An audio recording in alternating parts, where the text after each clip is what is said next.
जिनका आज हम पूजा करते हैं, संविधान के उच्च कोटि पे उनका दर्जा है, उनका कहना था कि मैं भारत और पाकिस्तान के बंटवारे को तभी मानूंगा जब सारे के सारे मुसलमान पाकिस्तान में जाएंगे। क्या ऐसा हुआ? जब नहीं हुआ तो क्यों माने हम इस संविधान को? किस बिना पे आप ये बात कहते हैं? किस बिना पे आप ये बात कहते हैं? आप कहते हैं कि गांधी गांधी, आप गांधी की बात करते हैं। आप इस गांधी ने कहा था कि गौ हत्या बंद करो। क्या आपकी सरकार ने बंद करी? तो आप गांधी को क्यों मानते हैं? आपकी सरकार ने उस इंसान को वही वैल्यू दिया जहां उनको फायदा मिला।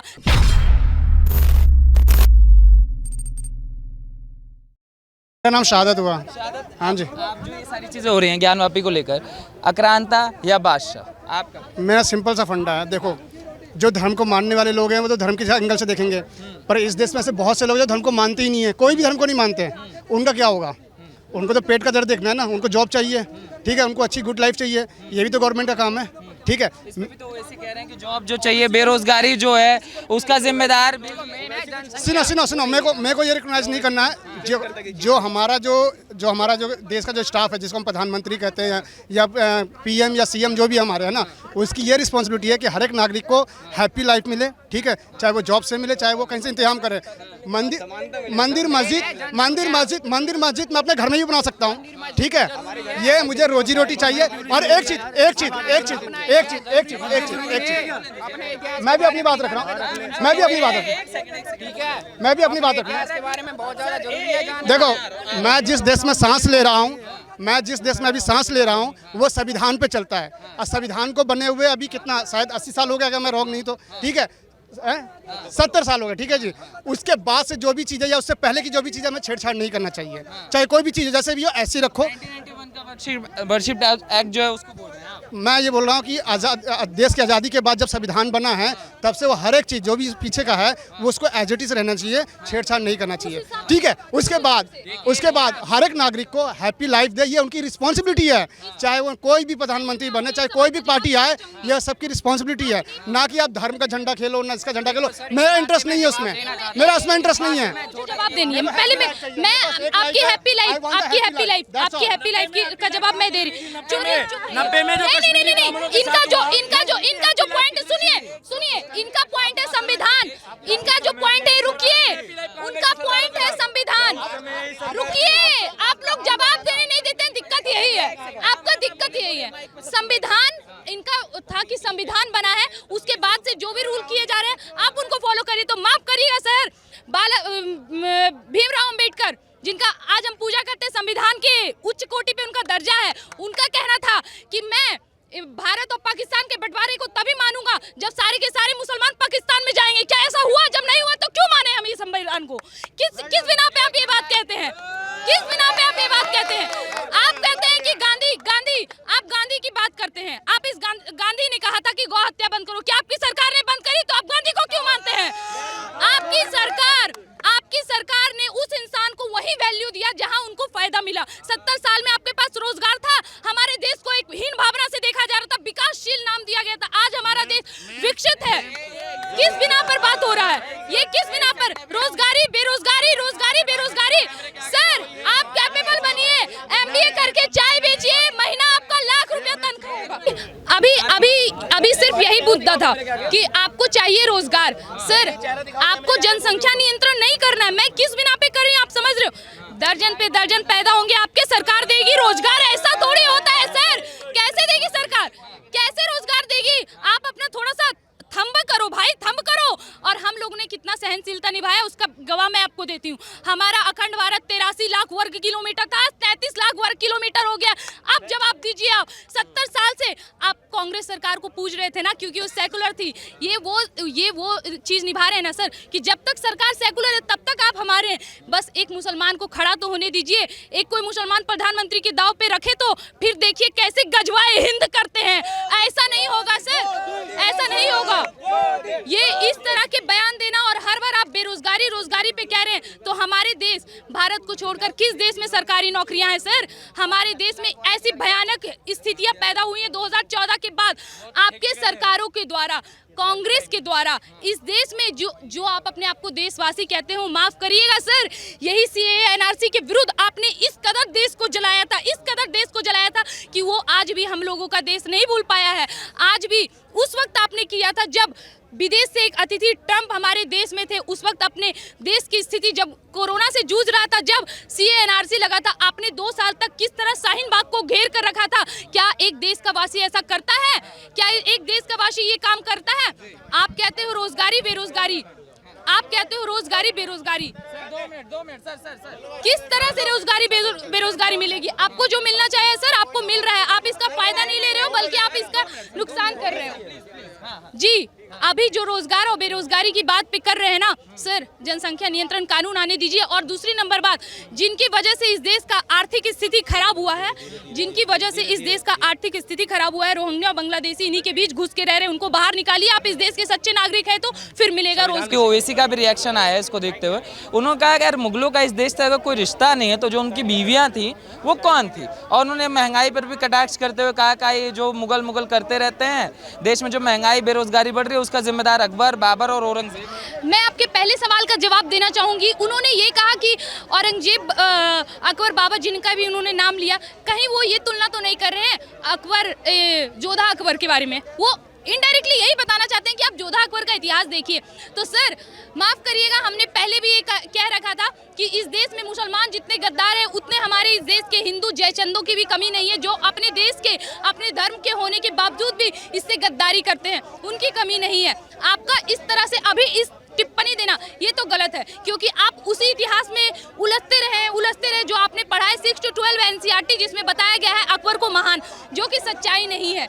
आपने अभी असली इतिहास नहीं पढ़ा, आपने सिर्फ इतना पढ़ा बाबर का बेटा हुमायूं, हुमायूं का अकबर, अकबर का शाहजहां, शाहजहां का औरंगजेब, शिवाजी और महाराणा प्रताप के पिता का नाम आपने पढ़ा ही नहीं, इसलिए आप इस तरह के बेतुका बयान दे रहे हैं। और दूसरी नंबर बात, बेरोजगारी, महंगाई। सर आपको चाहिए सरकारी नौकरी, दर्जन पे दर्जन पैदा करोगे आप, आपको मिलेगी सरकारी नौकरी। किसी के बाप की है नहीं सरकार सर, यहाँ किसी के बाप की सरकार नहीं है।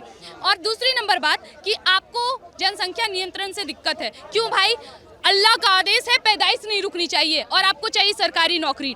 इस भारत देश को छोड़कर और कितने देशों में सरकारी नौकरी है? आप एलिजिबल हो, आप में टैलेंट है तो एमबीए करके भी चाय बना सकते हो, और चाय बनाने के बाद भी आप लाखों लाख महीना कमा सकते हो। आप में टैलेंट हो तो आप करिए, और नहीं है तो आप अपने आशियाना में रह रहे हो, एक लॉयर हो और इतने बेतुका बयान दे रहे हो, देशद्रोही भाषण भी दे ही रहे हो, और आपको क्या चाहिए उसके बाद भी इस देश में सुरक्षित महसूस हो? आप इतने में रहिए, हमारे देश की राजनीतिक व्यवस्था खराब मत करने की कोशिश करिए, कोर्ट पर सवाल मत उठाइए, सरकार पर सवाल मत उठाइए, क्योंकि एक नेता के साथ साथ आप एक लॉयर भी हैं, और एक लॉयर होने के नाते आप इस देश के प्रधानमंत्री पर सवाल उठा रहे हैं, ये आपको शोभा नहीं देता। मगर ये जो सारी चीजें हो रही हैं, वर्क भी इस पे कहते हुए नजर आए, उन्होंने कहा ना कभी मंदिर टूटा ना मंदिर तोड़कर मस्जिद बनाई। हाँ, आप एक काम करिए ना, अब तो आप लोग क्या करते हैं कि गूगल पे सर्च करें, तो जाइए गूगल बाबा से पूछिए इस देश का प्राचीन धर्म क्या था, अभी भी आएगा सनातनी था इस देश का प्राचीन धर्म, आदि, जिसका ना आदि है ना अंत है।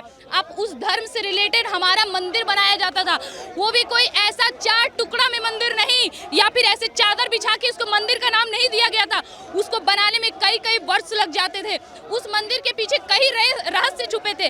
आज भी हमारे देश में कई रहस्यमय मंदिर मौजूद हैं। आज भी हमारे देश में अगर इस देश के मंदिरों को नहीं तोड़ा जाता तो आज इस विश्व में 7 अजूबे शायद नहीं होते, क्योंकि हमारे देश में 7 मंदिर वो अस्तित्व विराजमान होते। और अगर आपको लगता है कि आपने कोई गलतियां नहीं करी है, इस देश के मंदिरों को आपके द्वारा नहीं तोड़ा गया है, तो फिर आपने ये तो सुना होगा कि नालंदा का विश्वविद्यालय तोड़ा गया। अगर आपने मंदिर नहीं तोड़ा तो आप आज ये भी स्वीकार कर लो ना कि नालंदा विश्वविद्यालय आपके मुगल पूर्वजों द्वारा नहीं तोड़ा गया था। मगर ये जो आप सारी चीज़ें कह रही हैं, वो योगेंद्र यादव कह रहे हैं कि यहीं रुक जाए। हिंदू जो आज कर रहा है 2022 में ना, आने वाले समय में उसकी जो संतान है वो भुगतेंगी। जी नहीं, भुगतेगी नहीं, अब संभलेगी। अगर हम यहाँ रुक जाएंगे तो अब हमारी संतान इससे भी बुरा दिन देखेगी और इससे भी बुरे दिन में पहुंच जाएगी और बहुत गंदा परिणाम भुगतेगी।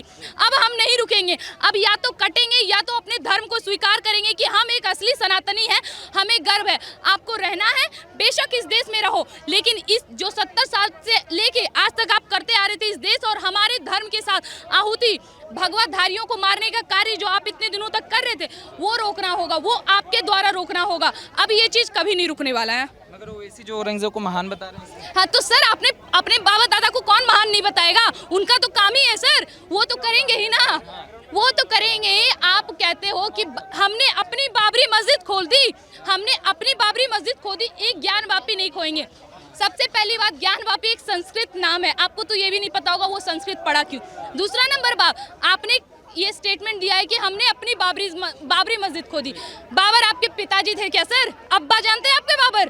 तो फिर आपकी बाबरी मस्जिद कैसे हुई? जब आप ये मान रहे हैं कि बाबर आपके भाईजान अकरुद्दीन औरंगजेब की मज़ार पर चादर चढ़ाने जाते हैं और इस देश में मुगलों को महान बताया जाता है, और आपके द्वारा ये हमेशा साक्षात प्रमाण मिलते आया है कि आपने इस देश में और इस हिंदुओं के विरुद्ध कितने कार्य किए होंगे। ये जो चीज़ें चल रही हैं अभी, इस पे भी तो राहुल गांधी कह रहे देश में केरोसिन छिड़क दिया। सर ये राहुल गांधी, इनको नहीं पता है कि इनका खुद का धर्म क्या है, इनके दादाजी कौन से धर्म के इनको नहीं पता, लेकिन अपने आप को भगवाधारी और जनेऊधारी ब्राह्मण बताते हैं। इनको ब्राह्मणों का मतलब पता होगा, इनको ये पता होगा कि कितने ब्राह्मण हैं, उनके गोत्र कितने हैं, जरा उनसे पूछ के दिखाइए। वो इंसान जो एक विश्व स्वरैया हिंदी शब्द को दोहरा नहीं सकता, वो बताएंगे हमें। मतलब इनका काम है हिंदू और मुसलमान को आपस में लड़ाने का कार्य बीजेपी कर रही है। ये अक्सर हम बयान सुन रहे हैं, हिंदू मुसलमान कर रही बीजेपी। सर 1947 में किसकी सरकार थी? उस वक्त किसने हिंदू और मुसलमान करा था? उस वक्त कौन था सरकार में?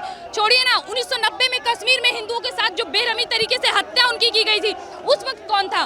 कहाँ थी आपकी सरकारें? और 2014 से पहले आपका कार्य था कि किसी भी तरह से अपने आप को इस सत्ता में लाना, गांधी परिवार को आगे बढ़ाना। आपने भली भांति किया भी, टोपी पहनकर मजार पर गए। जब आपको लगा कि इस देश में हिंदू जाग रहा है तो आज आप भगवाधारी और जनेऊधारी ब्राह्मण बन गए। तो सर आपकी ये सब राजनीतिक रोटियां सेकने का कार्य अब खत्म हुआ, अब आप रुक जाइए। मगर वो तो कह रहे हैं जहर घोला जा रहा है देश के अंदर, कांग्रेस की मीटिंग जो बैठक है। अच्छा, अगर आपके द्वारा ये कहा जा रहा है कि अब बीजेपी द्वारा इस देश में जहर घोला जा रहा है, तो सर 70 साल से तो इस हिसाब से आपकी सरकार ने भी यही कार्य किया था।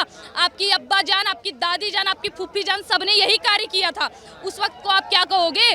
और छोड़ो, अभी तो मैंने बात करी कि 1990 में वहाँ पे जब हुआ था, अभी 2 साल पहले महाराष्ट्र में जो पालघर का मामला हुआ था, लोग भली भांति भूल गए, क्योंकि अभी आए दिन हमें तो पता भी नहीं चल पाता है सर कि कितना भगवाधारी, कितना हिंदुत्व नेता, हिंदुत्व इंसान जिसने भगवा लपेटा हो वो मार के काट दिया जाता है। पालघर में जो मामला हुआ था, दो हिंदू साधुओं को, भगवाधारी साधुओं को निर्मम तरीके से उनकी हत्या कर दी गई थी, और उन पर एक ही आवाज़ आ रहे थे, 200-250 गाँव से एक ही आवाज़ आ रहे थे, अल्लाहू अकबर। उसका जवाब कौन देगा सर? पंडित जी यहीं रुके रहिएगा, आ रहा हूँ मैं आपके पास। जो चल रहा है देश में इस समय ज्ञान वापी के नाम पर, ओवैसी जो कह रहे हैं, क्या कहेंगे? ओवैसी का कहना है कि अगर मुगल का इस देश से नाता नहीं है तो मुगलों की जो बीवियाँ थी वो कौन? वो आज तक ज्ञान वापी का मतलब समझ पाए हैं क्या? आज तक वो मस्जिद का मतलब समझ पाए हैं क्या? क्या वो आज तक अपने जीवन में कुछ कर पाए हैं क्या? बस सांसद बन पाए हैं भाई। सांसद बनना कोई भारी बात थोड़ी था। वो धर्म के नाम पे तो आप कुछ भी बन सकते हैं, धर्म के नाम पे तो आप धर्म गुरु बन गए हैं कुछ दिन में।